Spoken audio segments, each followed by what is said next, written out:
रमजान मुबारक के महीने में सिलाई करने वाली औरत ऐसा क्या गुनाह करती थी कि उस पर अल्लाह का सख्त अजाब आया। प्यारे दोस्तों, आज आपके लिए एक ऐसा वाकया लेकर आया हूं जिसे जानकर आपके रोंगटे खड़े हो जाएंगे और आप तौबा करने पर मजबूर हो जाएंगे। दोस्तों, आखिर सिलाई करने वाली एक आम सी लड़की रमजान में ऐसा क्या गुनाह करती थी जिसकी वजह से उसके ऊपर मरने के बाद सख्त अजाब आया। आखिर उसका कौन सा गुनाह उसके लिए अजाब की शक्ल इख्तियार कर गया।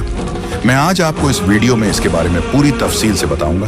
पूरी कहानी को जानने के लिए आप वीडियो को आखिर तक जरूर देखें। नाजरीन, कहा जाता है एक गांव में यास्मीन नाम की एक औरत रहा करती थी। वह काफी गरीब थी और उसके हालात भी बहुत खराब थे। उसके 3 बच्चे थे जिनकी परवरिश वह अच्छे तरीके से करना चाहती थी और अपने बच्चों को हर सहूलियत देना चाहती थी, लेकिन उसके हालात उसे इन बातों की इजाजत नहीं देते थे। उसकी बहुत कम उम्र में शादी हो गई थी। उसका शौहर एक मामूली मुलाजमत करता था जिसकी बदौलत उनके घर में गरीबी ने डेरा डाल रखा था। यास्मीन अक्सर अपने शौहर से कहा करती कि आप कहीं और नौकरी ढूंढें या फिर कोई कारोबार करें, क्योंकि इस तरह हमारे घर के हालात कभी बेहतर नहीं होंगे। हम यूं ही गरीबी में एड़ियां रगड़ कर मर जाएंगे। लेकिन उसका शौहर इतना पढ़ा लिखा नहीं था और फिर नौकरी के मौके भी कम थे।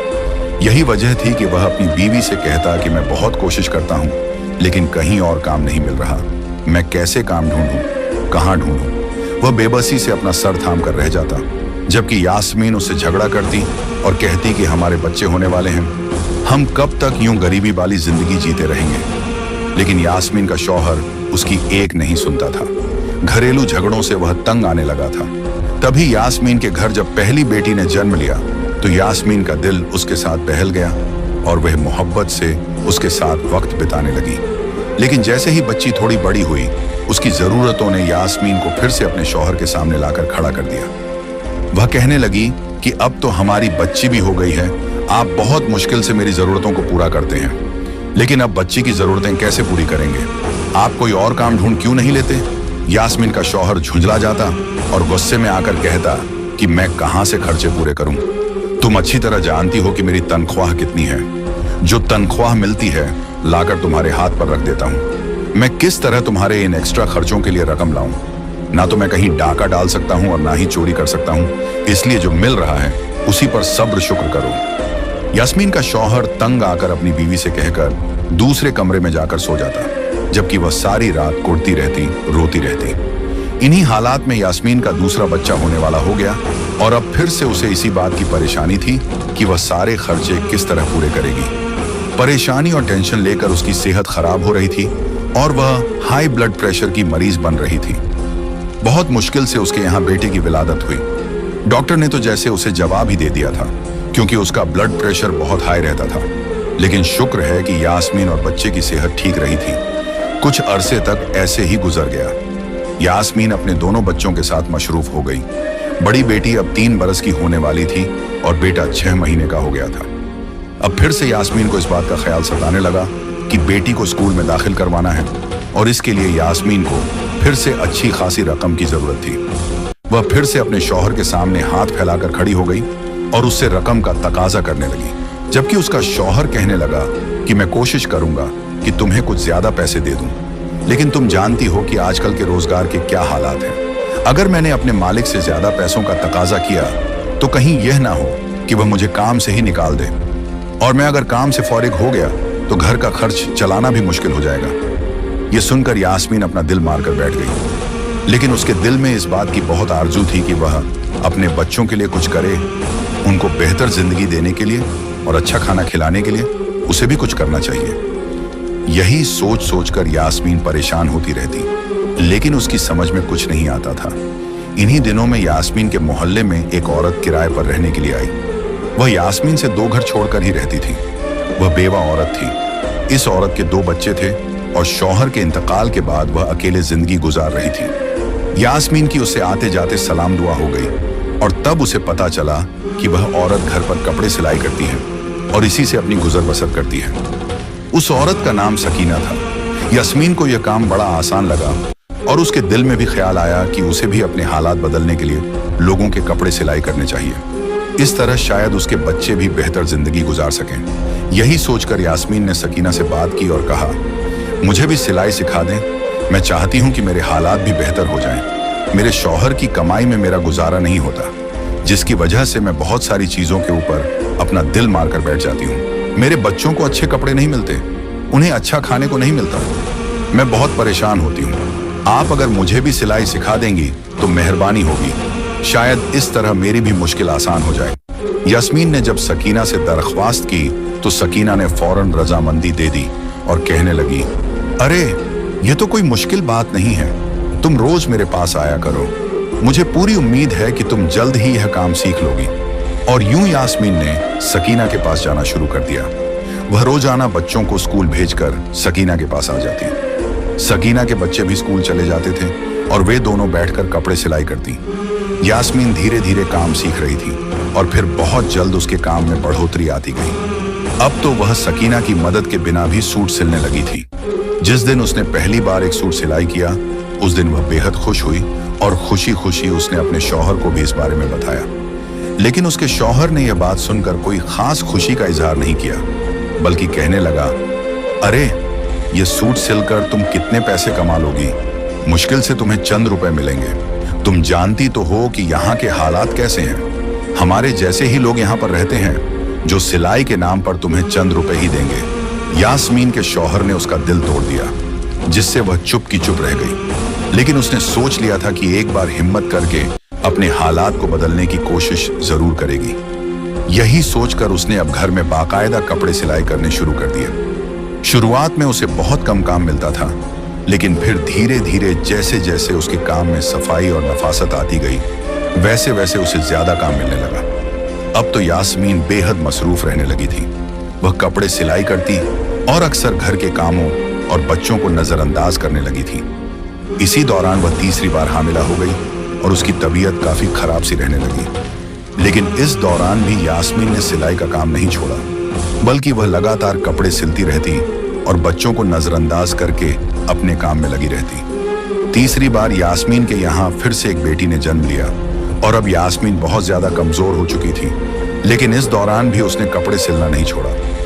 यास्मीन की बड़ी बेटी अब बड़ी हो रही थी। बड़े दोनों बच्चे तो स्कूल जाते थे और उनके सारे खर्च यास्मीन ही उठा रही थी, जबकि उसके शौहर की मामूली सी तनख्वाह में घर का 2 वक्त का खाना पूरा करना ही बहुत बड़ा काम था। सकीना अब यहाँ से जा चुकी थी, क्योंकि इस घर का किराया बढ़ चुका था और सकीना इतना किराया नहीं दे सकती थी। इसलिए उसने कहीं और एक सस्ता घर किराए पर ले लिया। यास्मीन ने दिन रात मेहनत मजदूरी करके, लोगों के कपड़े सिलाई करके और कस्तें डालकर एक छोटा सा प्लॉट खरीद लिया था। उसका इरादा था कि जल्द ही इस पर एक घर तामीर किया जाए, क्योंकि वह किराए के घर से तंग आ चुकी थी और अब इस झंझट से निजात पाना चाहती थी। चूंकि उसके बच्चे बड़े हो रहे थे, उनके खर्चे भी उसी हिसाब से बढ़ रहे थे। यास्मीन की आंखों पर अब चश्मा लग चुकी थी और वह पहले से कमजोर हो गई थी। उसे अपने शौहर से कोई लगाव नहीं रहा था। उसका शौहर भी मेहनत और मजदूरी करके रात को थका हुआ आता था और यास्मीन की थोड़ी सी तवज्जो के लिए तरसता था। इसी दौरान रमजान के रोजे शुरू हो चुके थे और तभी एक दिन न जाने क्या हुआ कि यास्मीन की हालत बिगड़ने लगी। उसका सांस उखड़ने लगा था और वह बेहद कमजोरी महसूस कर रही थी। यास्मीन ने अपनी तबीयत को नजरअंदाज किया और मशीन पर बैठकर कपड़े सिलती रही, लेकिन कुछ ही देर गुजरी थी कि वह बेचैनी से अपने सीने को मलने लगी। ऐसा लग रहा था जैसे कोई भारी बोझ उसके सीने पर रखा है। उसने अपने सीने पर दबाव महसूस किया तो एकदम घबराकर उठी और पानी पीने के लिए किचन की तरफ गई। उसके तीनों बच्चे अंदर कमरे में सो रहे थे, क्योंकि उन्हें सुबह सहरी के लिए उठना था, जबकि यास्मीन सहरी तक जागती रहती थी और कपड़े सिलती रहती थी। उस वक्त जब वह किचन में आई तो पानी का गिलास हाथ में उठाया और जैसे ही होंठों से लगाया, अचानक उसके हाथों से जान निकल गई और वह जमीन पर गिर पड़ी। न जाने कितनी देर तक वह इसी हालत में पड़ी रही।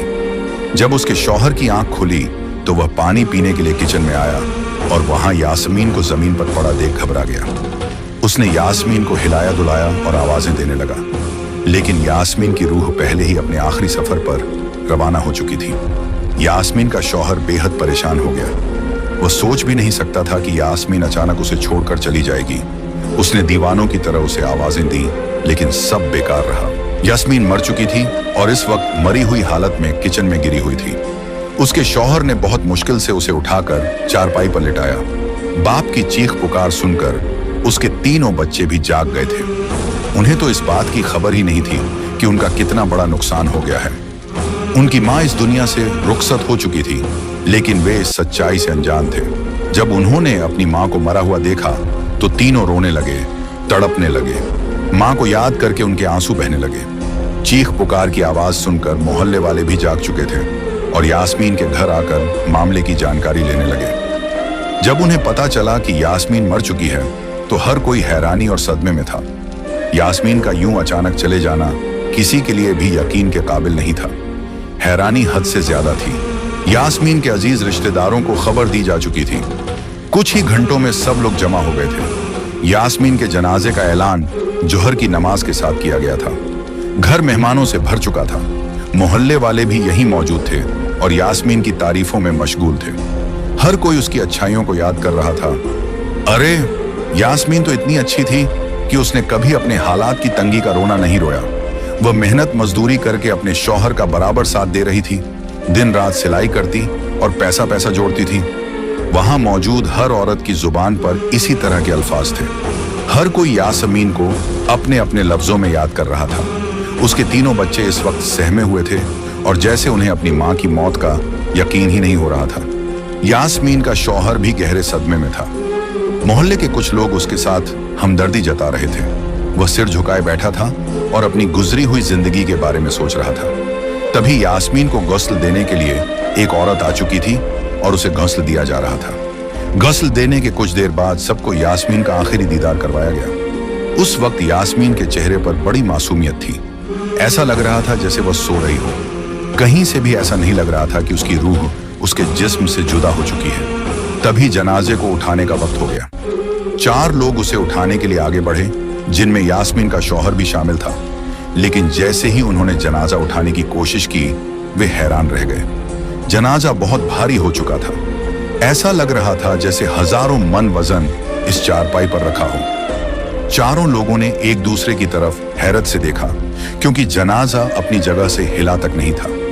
उन्होंने दोबारा एक दूसरे को इशारा किया और फिर से कलमा-ए शहादत पढ़ते हुए चारपाई उठाने की कोशिश की, लेकिन फिर वही हुआ। चारपाई अपनी जगह से हिली तक नहीं, बल्कि ऐसा लग रहा था जैसे बहुत से लोग मिलकर भी इसे नहीं उठा पाएंगे। यास्मीन के शौहर ने बाहर से 2-3 और लड़कों को बुलाया और उनसे मदद करने को कहा। वे लड़के भी आकर जनाजा उठाने लगे, लेकिन अब की बार फिर से वही मामला सामने आया। यास्मीन की मैयत हिल भी नहीं रही थी, बल्कि अब तो ऐसा महसूस हो रहा था जैसे यह मनोवजन की हो गई हो। अब मामला संगीन हो चुका था। वहां मौजूद औरतें आपस में बातें करने लगी। अरे, मैयत इतनी भारी क्यों हो गई? क्या यास्मीन इतनी गुनहगार थी कि उसके गुनाहों का बोझ उसकी मैयत में शामिल हो गया? अब मैयत कैसे उठेगी? हर कोई अपने अपने अंदाज में तजुर्बा कर रहा था। यास्मीन का शौहर भी बेहद परेशान था। वह चाहता था कि लोग इस तरह की बातें न करें। उसने सबको चुप कराने की कोशिश की, लेकिन वहां मौजूद औरतों की जुबान रुक नहीं रही थी। सबके चेहरों पर परेशानी थी, क्योंकि किसी को समझ नहीं आ रहा था कि अब मैयत को दफनाने के लिए कैसे ले जाया जाए। तभी मजमे में से एक बुजुर्ग अल्लाह वाला शख्स आगे आया। उसने हालात के बारे में पूछा तो यास्मीन के शौहर ने उसे सारी कहानी बताई। ये सुनकर बुजुर्ग कहने लगे, यकीनन यास्मीन ने अपनी जिंदगी में कोई ऐसा गुनाह किया है जिसकी वजह से आज यह मामला पेश आ रहा है। जब तक इस मसले को हल नहीं किया जाएगा तब तक इसकी मैयत नहीं उठेगी। याद करने की कोशिश करो कि यास्मीन अपनी जिंदगी में कौन सा ऐसा काम करती थी जिसकी वजह से यह सब हो रहा है। बुजुर्ग की यह बात सुनकर यास्मीन का शौहर सोच में पड़ गया, लेकिन उसे कुछ समझ नहीं आ रहा था कि आखिर ऐसा कौन सा गुनाह हो सकता है जिस पर यास्मीन की पकड़ हो गई थी। यास्मीन के बच्चे भी एक कोने में सहमे हुए खड़े थे। वे हैरानी से कभी अपने पिता की तरफ देखते और कभी सदमे में माँ की मैयत की तरफ। उन्हें भी इस हालात की कोई समझ नहीं आ रही थी। तभी कुछ देर सोचने के बाद यास्मीन का शौहर कहने लगा, ऐ अल्लाह वाले नेक बुजुर्ग, यास्मीन तो बहुत अच्छी थी, घरेलू मामलों में भी ठीक थी और आजकल वह कपड़े सिलाई करके घर का खर्चा पूरा कर रही थी। उसने मेरा बहुत बोझ बांट लिया था। जिन चीजों को मैं पूरा नहीं कर सकता था, उसने खुद मेहनत करके बच्चों के लिए वे चीजें मुहैया कराना शुरू कर दिया था। वह मेरा घर का आधा बोझ उठा चुकी थी और मुझे कई परेशानियों से बचा चुकी थी। लेकिन उसके अंदर एक बहुत बुरी आदत थी। जब वह सिलाई करने बैठती थी तो फिर अगर मैं उसे पुकारता या अपनी किसी जरूरत के लिए उसे कोई काम कहता तो वह सुनती ही नहीं थी। वह अपने काम में इतनी मग्न रहती कि उसे इस बात की परवाह ही नहीं होती थी कि शायद उसके शौहर को उससे कोई काम हो सकता है या उसे किसी चीज की जरूरत हो सकती है। वह अपने काम में लगी रहती और अक्सर मुझे भुला देती थी। जब से उसने सिलाई का काम ज्यादा पकड़ लिया था, वह मेरे करीब बैठती ही नहीं थी। वह मेरे हक अदा नहीं करती थी, बल्कि अपनी सिलाई को तरजीह देती थी। हमें न जाने कितना अरसा हो गया है कि हमने एक दूसरे से हंसकर बात भी नहीं की। जब मैं घर आता था तो खुद ही अपने लिए खाना निकाल कर खा लेता था और सो जाता था। मैं उसका इंतजार करता रहता, लेकिन वह मेरे पास आती ही नहीं थी। वह अपने काम में इतनी डूबी थी कि उसे यह तक याद नहीं रहता था कि उसका एक शौहर भी है। अब तो बच्चों को भी नजरअंदाज करने लगी थी। बहुत कम वह बच्चों की तरफ ध्यान देती और उनकी बातें सुनती थी। शायद इसी वजह से अल्लाह ताला ने उस पर यह अजाब दिया है। बेशक वह अपना काम करती रहती, लेकिन उसे शौहर के हुकूक का ख्याल रखना चाहिए था। वह अपने शौहर के हक का पूरी तरह भुला चुकी थी और अपने काम को ही सब कुछ बना लिया था। यास्मीन के शौहर की ये बातें सुनकर वहां मौजूद कई औरतें आपस में एक दूसरे से नजरें चुराने लगीं। उन्हें इस बात पर यकीन ही नहीं आ रहा था कि यह छोटी सी गलती इतने बड़े अजाब का सबब बन सकती है और फिर अल्लाह इस पर इतना बड़ा अजाब दे सकता है। वे औरतें इस हालात पर दंग रह गईं, जबकि यास्मीन का शौहर यह सब कुछ बताकर जैसे शर्मिंदा सा महसूस कर रहा था। तभी अल्लाह वाले बुजुर्ग आगे बढ़े और यास्मीन के शौहर के कंधे पर हाथ रखकर कहने लगे, बेटा, अब वह इस दुनिया से गुजर चुकी है। उसने जो कुछ भी किया उसे उसकी सजा मिलेगी।